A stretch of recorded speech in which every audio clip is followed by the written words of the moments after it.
Welcome to our YouTube channel. Guys बार फिर से आपका अपने इस परिवार में स्वागत है। गाइज आज की वीडियो में बात करने वाले हैं UP triple C NM 5272 vacancy. जैसा आप सभी को पता है आपका एग्ज़ाम डेट लगा हुआ है 11 जनवरी 2026 को पेपर होने वाला है आपका। तो आप सभी के लिए ज़रूरी जानकारी है, ठीक है। अंतिम समय में क्या करें, बहुत ही ज़रूरी चीज़ है कि भाई अब समय नहीं है, 1 महीने का समय है आपके पास।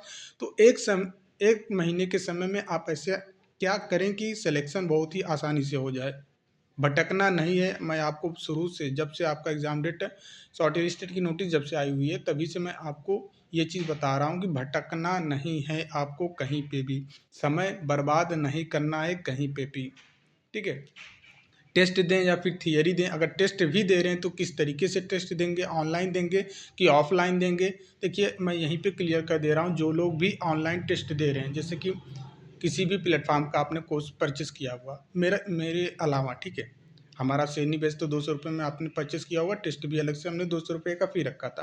टोटल 400 रुपये, 400 रुपये में पूरी कंप्लीट थियरी, ठीक है, सभी विषय का। उसके अलावा आपको 15 टेस्ट हमने प्रोवाइड किया है, ठीक है। मेरे अलावा और भी कहीं पे आपने 2000, 1000, 1500, 3000 का कोर्स परचेस किया होगा तो वो लोग आपको ऑनलाइन टेस्ट प्रोवाइड किए होंगे, ठीक है। आप ऑनलाइन टेस्ट चाहे 2000 लगा लो, चाहे 3000 लगा लो, चाहे 4000 लगा लो, चाहे 5000 ही लगा लो, कोई मतलब है ही नहीं। अच्छा क्यों सर, क्यों नहीं मतलब है? क्योंकि आपका पेपर ऑफलाइन होने वाला है, OMR शीट पे आपका पेपर होने वाला है। आपको प्रश्न पत्र दिया जाएगा, ठीक है।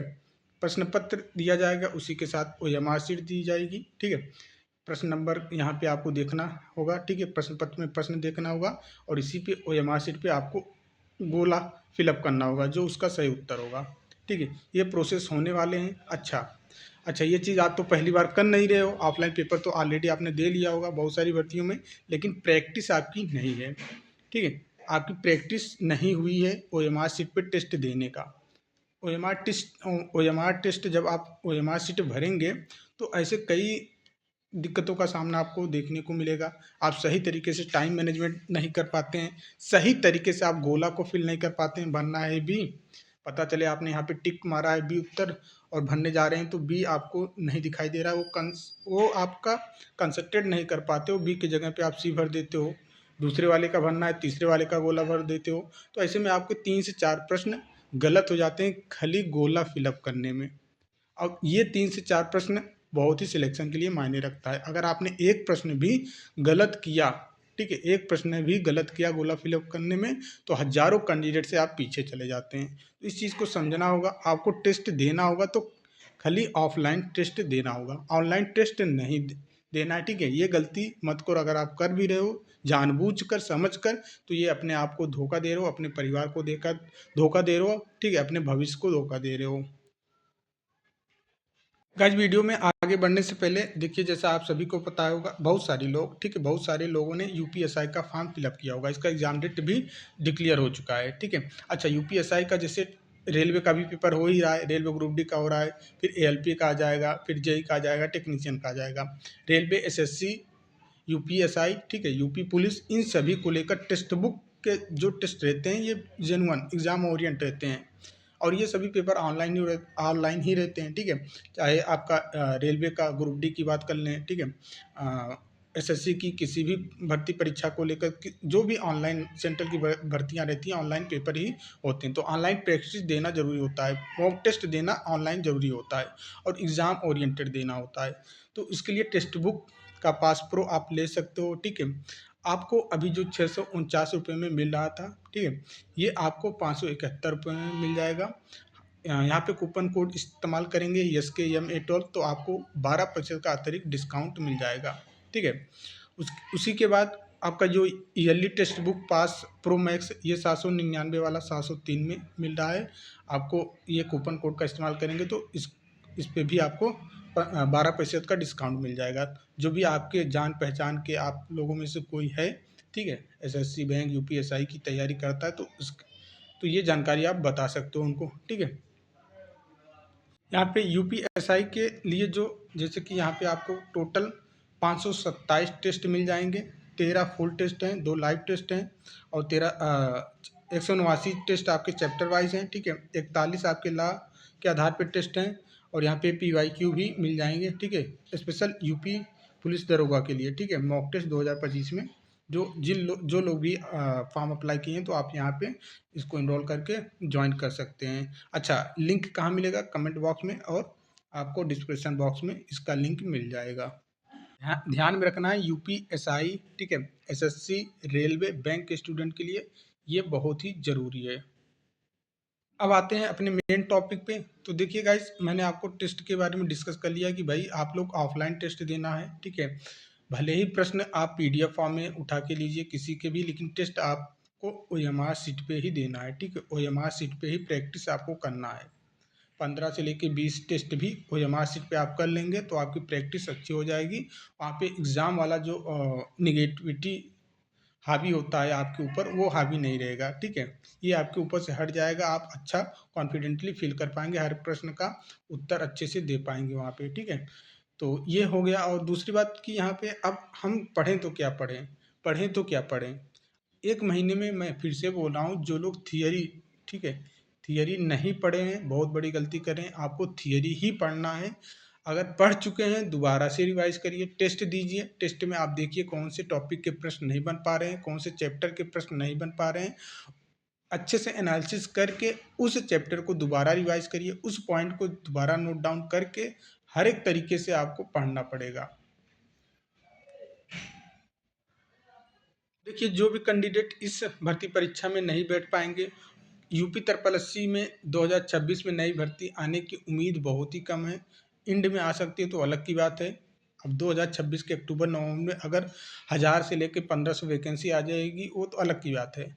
फिलहाल आपकी एनएचएम की तरफ से वैकेंसी आने की पॉसिबिलिटी ज़्यादा है। लास्ट दिसंबर या फिर जनवरी तक देखने को मिल सकता है एनएचएम में, संविदा पे जो एनएम की भर्ती आती है, ओके। तो आप लोग अभी पढ़ाई, अभी आप लोग बोलते हो कि जब हमारा एडमिट कार्ड ही नहीं आएगा तो पढ़ने का क्या ही मतलब है। तो करेंगे क्या फिर आप? पढ़ाई नहीं करेंगे तो फिर करेंगे क्या भाई? करेंगे क्या? जॉब कर रहे हैं तो जॉब करिए, फिर भी तो समय आपके पास बच रहा है। प्राइवेट जॉब ही आप कर रहे हैं तब भी 4 घंटे 5 घंटे आपको तो पढ़ना। आपने डिप्लोमा किस लिए किया है? बहुत से कैंडिडेट का यही सवाल आता है कि सर हमारा पेट में माइनस में एडमिट कार्ड ही नहीं आएगा, हम पढ़ें कि ना पढ़ें। तो फिर क्या करेंगे? फिर डिप्लोमा क्यों किया आपने? डिप्लोमा एनएम का क्यों किया? उसी समय आपको डिसाइड कर लेना चाहिए कि हम आगे की भर्ती परीक्षा में नहीं बैठ पाएंगे, हम सिलेक्शन नहीं ले पाएंगे, तो हम डिप्लोमा ही क्यों करें, ये सोचना चाहिए आपको। पढ़ाई ही एक ऐसा चीज़ है कि जो नुकसान नहीं, ये जैसे कि और भी चीज़ स्वास्थ्य के लिए नुकसानदायक होता है, लेकिन पढ़ाई नहीं भैया। ये कुछ न कुछ आपको बना के ही जाने वाला है। अगर आप पढ़ेंगे, उसका आउटपुट आपको आज नहीं तो कल मिलने वाला ही मिलने वाला है। और उन लोगों से रिक्वेस्ट है भैया, जो लोग इस एग्ज़ाम को हल्के में लेके चल रहे हैं कि बस ठीक है, खासकर उन लोगों जो यूट्यूब पे बैच लेके पढ़े हुए हैं, ठीक है, किताबों को इग्नोर करके साइड में रखे हुए हैं, किताबों की शक्ल तक नहीं देखे हैं, खाली यूट्यूब पे बैच लेकर 3000 4000 का पढ़े हुए हैं, उन लोगों से रिक्वेस्ट है कि भाई एग्ज़ाम को हल्के में लेके ना चलें। एनएचएम में आप सिलेक्टेड हो, ठीक है, जैसे आप बोलते हो कि हम संविदा में हैं, काम कर रहे हैं, पिछले 2 सालों से काम कर रहे हैं, पिछले 3 सालों से काम कर रहे हैं, तो हमारा सिलेक्शन तो डन है। ये कॉन्फिडेंस लाइए, बट ओवर कॉन्फिडेंस ना लेके आइए। एक सीट पे 8 कैंडिडेट हैं, यूपी का पेपर है, ऑफलाइन पेपर होगा, ठीक है, ध्यान में रखना है, ऑफलाइन पेपर है, यूपी का पेपर है। तो आप समझ रहे हैं ना, तो दिक्कत हो सकती है आपको। फाइट है, ऐसा नहीं है कि फाइट नहीं है। 8 बच्चों में से 7 लोग बाहर होंगे, केवल एक ही कैंडिडेट सिलेक्शन लेगा। लास्ट टाइम 17,000 लोगों ने पेपर दिया था, लगभग 17,000 लोगों ने पेपर दिया था लास्ट टाइम। 9,000 पदों पे जो वैकेंसी निकल के आई थी, बहुत ही ना के बराबर कंपटीशन था, ना के बराबर कंपटीशन था। फिर भी कट ऑफ देखो आप, 46 पहुंच गई है, 43 44 पहुंच गई है, जनरल की 50 पहुंच गई है। इस बार तो दुगना 3 गुना, एक प्रकार से दुगना से भी ज़्यादा कंपटीशन है। तो इसके उसके हिसाब से पेपर कितना, पेपर इतना आसान भी नहीं था कि कट ऑफ इतना चली जाए, और समय भी नहीं मिला था कैंडिडेट को। इस बार समय भी मिला है, ठीक है, समय भी मिला है कैंडिडेट को, तैयारी भी सबकी अच्छी है, वैकेंसी भी कम है, बच्चे भी ज़्यादा हैं, तो कई चीज़ें फैक्टर हैं जो कट ऑफ को हाई करने के लिए बहुत है। इतना जो लोग टेस्ट ज्वाइन किए हैं, 13 टेस्ट ऑलरेडी हमने करवा दिया है आप लोगों को, जो 200 रुपये का फी देकर टेस्ट ज्वाइन जिन्होंने किया था, ठीक है, 13 टेस्ट हमने करवा दिया है, और मैं 3 से 4 टेस्ट और करवा दूंगा, ठीक है। 16-17 टेस्ट करवा दूंगा। तो जो मेरे टेस्ट के प्रश्न रहते हैं भैया, ऑल इंडिया आप किसी भी चिराग लेकर, ठीक है, चिराग लेकर भी ढूंढ लीजिए, ऐसे टेस्ट करवाने वाला कोई भी टीचर नहीं हुआ है और ना ही करवा पाएगा, क्योंकि इन सब चीज़ों में दिमाग चाहिए, सोचने समझने की क्षमता होनी चाहिए। एग्जामिनर के पॉइंट ऑफ व्यू से अगर जो टीचर सोचेगा वही ऐसे टेस्ट बना पाएगा। नहीं तो भैया कॉपी किताब उठाया, छाप दिया, उसको क्या बस 4 ऑप्शंस रखने हैं, 1 लाइन का प्रश्न रखना है, वो तो हर कोई कर सकता है। लेकिन सोचने समझने की क्षमता जिसमें ज़्यादा विकसित रहती है जिन टीचरों में, वही ऐसे टेस्ट आपको प्रोवाइड करा पाएगा जो हम आपको करवाते हैं। ठीक है, देखिए यहाँ पे आज टेस्ट होने वाला है 8 बजे। आप लोग रेडी रहना जो लोग बैच लिए हैं। और आज के टेस्ट में अगर आप क्वालिफाई कर जाते हो, ठीक है, आज के टेस्ट में क्वालिफाई कर जाते हो तो समझ जाइए कि फाइनल सिलेक्शन में आप, फाइनल जो आपकी भर्ती परीक्षा निकल के आई हुई है, फाइनल सिलेक्शन आपका डन है। और जो लोग फेल हो जाते हैं उनको मेहनत करना ही पड़ेगा भैया, कोई गुंजाइश नहीं है। तो ऐसे प्रश्न देखिए मिलान वाले प्रश्न यहाँ पे मैंने, ये देखिए यहाँ पे 2 कॉलम दिए गए हैं, कॉलम ए कॉलम बी, ठीक है। यहाँ से आपको देखना है और मिलान करना है। जैसे कि भोरे समिति, अब आपको देखना है भोरे समिति के संदर्भ में क्या चीज़ें होती हैं।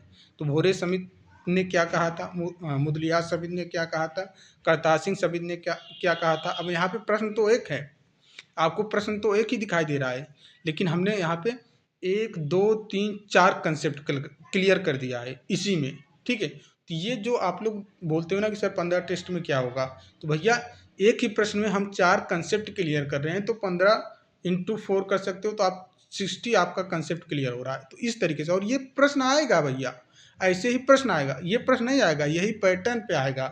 मिलान वाले प्रश्न आपको देखने को मिलने वाला है, आपके भर्ती परीक्षा में जरूर मिलान वाले प्रश्न बनेगा, ठीक है। ये नोट डाउन आप करके चलना। ये देखिए ऑप्शन ऐसे मैंने रख दिया है, अब आप मिलाइए और देखिए यहाँ पे, तो 1 नहीं 2 नहीं, लगभग 10 प्रश्न हमने मिलान वाले रखे हुए हैं, ठीक है। मिलान के साथ साथ हमने स्टेटमेंट और कंक्लूजन बेस भी प्रश्न रखा है। जैसे कि यहाँ पे देखिए ये प्रश्न है ना, इसमें हमने दे दिया स्टेटमेंट कि राष्ट्रीय ग्रामीण स्वास्थ्य मिशन NRHM को 2005 में मुख्य रूप से ग्रामीण क्षेत्रों में गरीब महिलाओं और बच्चों के स्वास्थ्य मानकों में सुधार हेतु शुरू किया गया था। इस मशीन के अंतर्गत आशा कार्यकर्ता को समुदाय, ठीक, इस मिशन के अंतर्गत आशा कार्यकर्ता को समुदाय और स्वास्थ्य प्रणाली के बीच प्राथमिक संपर्क के रूप में रखा गया है। निष्कर्ष देखिए, NRHM का उद्देश्य शहरी क्षेत्रों में स्वास्थ्य सेवाओं को सुधार करना था। दूसरा निष्कर्ष दिया कि आशा कार्यकर्ता स्वास्थ्य प्रणाली का सबसे पेरिफेरियल घटक मानी जाती हैं। अब यहाँ पे देखिए पूछा जा रहा है कि कौन सा विकल्प सही है। विकल्प में देखिए, विकल्प में दिया है कि केवल 1 सही है, केवल 2 सही है, दोनों निष्कर्ष सही है, दोनों गलत हैं, इनमें से कोई नहीं। ऐसे प्रश्न आपके भर्ती परीक्षा में देखने को मिलने वाला है। तो ऐसे ही मेरे टेस्ट में ऐसे ही रहता है, ठीक है। उसके बाद देखिए यहाँ पे इस वाले टेस्ट में देखिए, इस वाले टेस्ट में भी वही है, स्टेटमेंट कैलकुलेशन। यहाँ पे स्टेटमेंट दिया गया है, यहाँ पे निष्कर्ष दिया गया है, वही विकल्प आपको चुनना है इस वाले प्रश्न में भी। तो इस तरीके से आपको हर एक चीज़ को समझना होगा, तभी बात बन पाएगी। ये देखिए पूछा गया इसमें कि निम्नलिखित में से कौन सा कथन सही नहीं है, निम्नलिखित में से कौन सा कथन सही नहीं है। यहाँ पे देखिए 5 ऑप्शन दिए गए हैं, अब आपको चूज करना है कौन सा सही नहीं है। तो ये तो सही है, ये भी सही है, ये भी सही है, तो कौन सा सही नहीं है सर, ये वाला सही नहीं होगा। प्रोजेस्टेरॉन का प्रमुख स्रोत प्रारंभिक गर्भावस्था में प्लेसेंटा होता है, ये गलत हो जाएगा, ठीक है। तो ऐसे ही आपको देखिए इसमें भी, ये प्रश्न में भी यही पूछा गया है, निम्नलिखित में से कौन सा सही नहीं है। तो ये प्रश्न आपकी भर्ती परीक्षा में बनेंगे 5 ऑप्शंस वाले, कौन सा सही नहीं है, सही मिलान करें, कौन सा निष्कर्ष फॉलो होता है। ऐसे ही पेपर बनने वाला है भैया, 11 जनवरी को याद आएगी, ठीक है, 11 जनवरी को याद आएगी। अभी आप इग्नोर कर सकते हो बहुत अच्छे से, कोई दिक्कत नहीं, जितना हो सके उतना इग्नोर कर दीजिए। जिस दिन 11 जनवरी के दिन पेपर होगा उस दिन याद आएगी कि सर ने बोला था कि ऐसे प्रश्न की प्रैक्टिस करो, मिलान वाले प्रश्न की प्रैक्टिस करो, ठीक है। कौन से सर, मिलान वाले प्रश्न की, मैचिंग वाले प्रश्न की प्रैक्टिस करो, 5 ऑप्शंस वाले प्रश्न की प्रैक्टिस करो। लेकिन हमने किया ही नहीं है, अब हमें फेस करना पड़ रहा है इन सारी समस्याओं को लेकर। तो ये चीज़ आप ज़रूर याद करेंगे। मेरा टेस्ट करवाने का मोटू ये है कि भैया आपको पहले ही पता हो जाना चाहिए कि आपका पेपर कैसे आने वाला है, पैटर्न कैसे रहेगा, ये मोटू है। ना कि मैं ये टेस्ट इसलिए करवा रहा हूँ कि भैया मेरे टेस्ट से प्रश्न एग्जाम में फंस जाएँ। ठीक है। मैं टेस्ट किस लिए करवा रहा हूँ कि एग्ज़ाम से पहले आपको एग्ज़ाम का पैटर्न पता चल जाए। ठीक है। प्रश्न आपको दिखेगा, 5 ऑप्शन दिखेंगे, कुछ ऐसे प्रश्न रहेंगे जिसके उत्तर ऑप्शन नंबर ई सही होगा, और बहुत सारे प्रश्न आपको मिलान वाले मिलेंगे, बहुत सारे प्रश्न आपके कंक्लूजन बेस पे रहेंगे। ये पैटर्न मैं आपको बताने की कोशिश कर रहा हूँ। पूरे टेस्ट में मैंने यही बताया है। 15 टेस्ट जो मैंने तैयार किया है, उन सभी में यही चीज़ मैंने रखा है कि सारे के सारे प्रश्न 5 ऑप्शंस वाले, और उस सभी टेस्ट में 5 से 10 प्रश्न मैचिंग वाले, स्टेटमेंट वाले, हर एक प्रकार के प्रश्न को इंक्लूड किया है, और वही पैटर्न पे आपका पेपर भी बनने वाला है।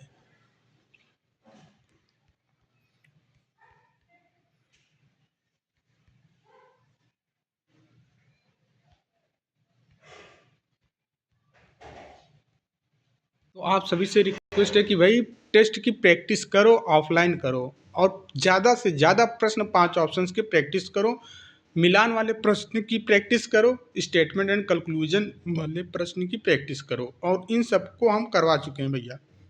इन सब की प्रैक्टिस हम करवा चुके हैं, चैप्टर वाइज करवा चुके हैं, प्लेलिस्ट में आपको मिल जाएगा। जब हम एमसीक्यू का सेशन करवा रहे थे, ठीक है, एमसीक्यू पढ़ा रहे थे आप लोगों को चैप्टर वाइज, तो वहाँ पे हमने पढ़ा के रखा है बहुत पहले ही। ठीक है। तो जो लोग शुरू से फॉलो कर रहे हैं उनको दिक्कत नहीं होगा। ठीक है। जो लोग नए जुड़े हैं अभी 1 महीने से 2 महीने से, जिनको पता ही नहीं है श्वेत कुंज मेडिकल अड्डा के बारे में, बस उनको यही पता है कि हाँ ठीक है, इंसान आके वीडियो बना देता है, इतना ही जानते हैं, और चीज़ें नहीं पता है, तो उनको दिक्कत हो सकती है एग्ज़ाम में। तो बचे हुए समय में गलती मत करना, मैराथन क्लास देखने की कोशिश मत करना कि हम मैराथन देख लें, हमारा प्रश्न इसी से फंस जाएगा। एग्जामिनर बेवकूफ़ नहीं है कि उनका पढ़ाया ही छाप देगा। ठीक है। इतना गधा नहीं है। अभी पेपर हो रहा है आरआरबी का, रेलवे का पेपर हो रहा है, रेलवे डी ग्रुप का पेपर हो रहा है। डेली हम कैंडिडेट का रिव्यू लेते हैं भैया, वो बता रहे हैं कि यूट्यूब का कंटेंट तो आता ही नहीं है, यूट्यूब पे फालतू में लोग पढ़ाते हैं। करंट पूछी जा रही है, ऐसे करंट जो किसी ने पढ़ाया ही नहीं है और ना ही किसी किताब में दे के रखा है। साइंस ऐसा बनाया जा रहा है जो किसी ने टीचर, जबकि सबको पता है कि साइंस की थियरी, पूरी थियरी एनसीईआरटी बेस्ड थियरी ही आती है, बट पढ़ाया हुआ नहीं आ रहा है। मैराथन देखने में समय बर्बाद होगा। 4 घंटे की मैराथन आप, जो 4 घंटे की मैराथन देखते हैं, वही अगर बुक से ही अगर आप पढ़ेंगे तो 2 घंटे में कवर कर लेंगे। तो मैराथन देखने में कभी इनका कभी उनका लाइव सेशन में जाके कमेंट करना, ये करना वो करना, ये सब चीज़ें समय व्यर्थ होगा। चुपचाप जो भी समय बचा है अपने बुक पे, ठीक है, थियरी जो भी पढ़ाया है, चाहे वो थियरी जो भी टीचर ने पढ़ाया हो, उस थियरी पे फोकस कर लीजिए, थियरी को अच्छे से पढ़ लीजिए। एक एक लाइन आपको समझ लेना है कि भैया एक एक लाइन का मतलब क्या होता है थियरी में, तभी अच्छा स्कोर कर पाएंगे, 90+ स्कोर लेके आएंगे। और ये जॉब अच्छी है, इससे अच्छी जॉब है ही नहीं आप लोगों के लिए, महिलाओं के लिए। ठीक है। महिलाओं के लिए एनम जो निकल के वैकेंसी ये आती है, स्वास्थ्य कार्यकर्ता महिला, इससे अच्छी जॉब है ही नहीं, इससे बेस्ट ऑप्शंस हो ही नहीं सकता भैया। होम जिला मिल गया तो बात ही अलग है। उम्मीद करते हैं सारी चीज़ें आप समझ गए होंगे। तो भाई देखिए, फिर से मैं क्लियर कर दे रहा हूँ, समय आपको बचाना है। ठीक है। ज़्यादातर आपको थियरी पे फोकस करना है। बचे हुए समय में पूरी की पूरी थियरी जो भी नहीं पढ़ा हुआ है आपने, एक भी चैप्टर को स्किप नहीं करना है। 38 टॉपिक के भरोसे नहीं जीना है कि 38 टॉपिक हमने पढ़ लिया तो इससे हमारा सब कुछ हो जाएगा भैया। 38 टॉपिक के भरोसे नहीं, पूरी की पूरी 6 किताबें जो हैं, इन सभी किताबों को आपको पढ़ना पड़ेगा। ठीक है। अगर आपने पढ़ लिया है, दोबारा रिवाइज करते रहिए, जब तक पेपर नहीं हो जाता तब तक आप रिवाइज करते रहिए। ठीक है। और यहाँ पे हमने ये भी क्लियर कर दिया कि बचे हुए समय में गलती मत करना। कौन सी गलती? कि यूट्यूबरों के मैराथन क्लास के चक्कर में मत पढ़ना। मैराथन क्लास के चक्कर में मत करना। वही मैराथन पढ़ने का समय जो आप देते हो, वही समय आप अपने किताब पे दे, ठीक है, किताब पे दीजिए, किताब की थियरी को पढ़िए, खुद एमसीक्यू बनाना सीखो कि इस थियरी से क्या क्या प्रश्न बन सकते हैं। ऐसा सोचो आप, तभी बात बन पाएगी। ओके। और टेस्ट कैसे दें ये हमने आपको बता दिया। टेस्ट आपको ऑफलाइन ऑफलाइन देना है। ठीक है। ऑफलाइन टेस्ट देना है ओएमआर शीट पे। तो उम्मीद करते हैं सारी चीज़ें आपको समझ में आ गई होंगी, और थोड़ा बहुत अब चीज़ों को देखिए, अब समझाना ही पड़ेगा। और हमारे पास भी समय का अभाव रहता है कि डेली हम आपको चीज़ें नहीं बता सकते, फिर भी हफ्ते में एक दिन बताने की कोशिश करते हैं आपको। उम्मीद करते हैं सारी चीज़ें समझ गए होंगे। तो मिलते हैं नेक्स्ट वीडियो में, तब तक के लिए जय हिंद, जय भारत।